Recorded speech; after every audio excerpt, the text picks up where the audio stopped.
hitting zero. That's why she returns to the forest time and time again. To let go of her anxieties, to let go of her problems, to take in the scent of fresh pine and let go of her conscious self.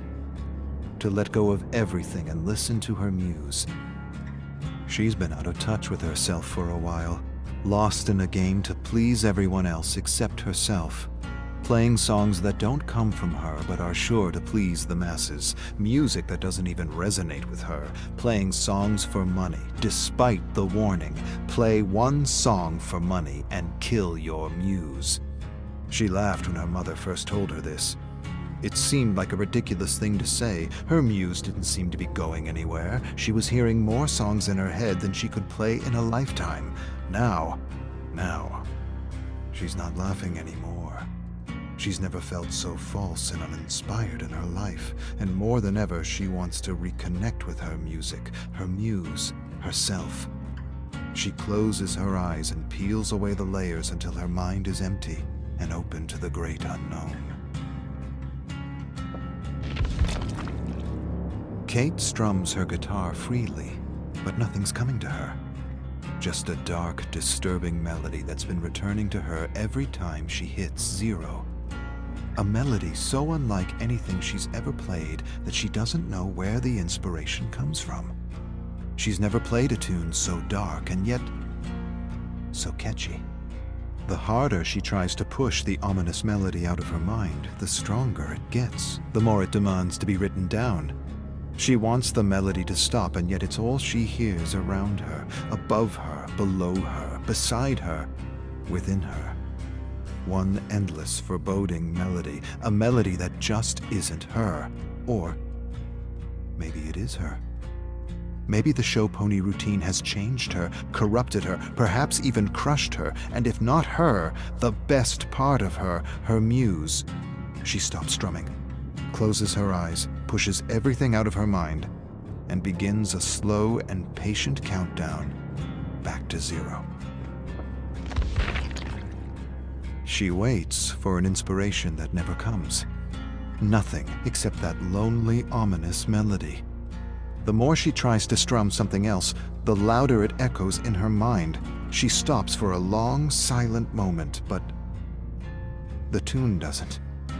She closes her eyes and tries to force it out of her mind, but it's not in her mind. It's coming from the cave. It can't be. She shakes her head. The tune fades as she returns to zero and tries one last time to connect with her muse, her real muse, regretting all the paid gigs that drove her further and further from who she was, who she really was. She closes her eyes and counts down. 5, she relaxes her toes. 4, she relaxes her legs. 3, she relaxes her torso. 2, her hands. 1, her lips, her nose, her face. 0, she silences her thoughts.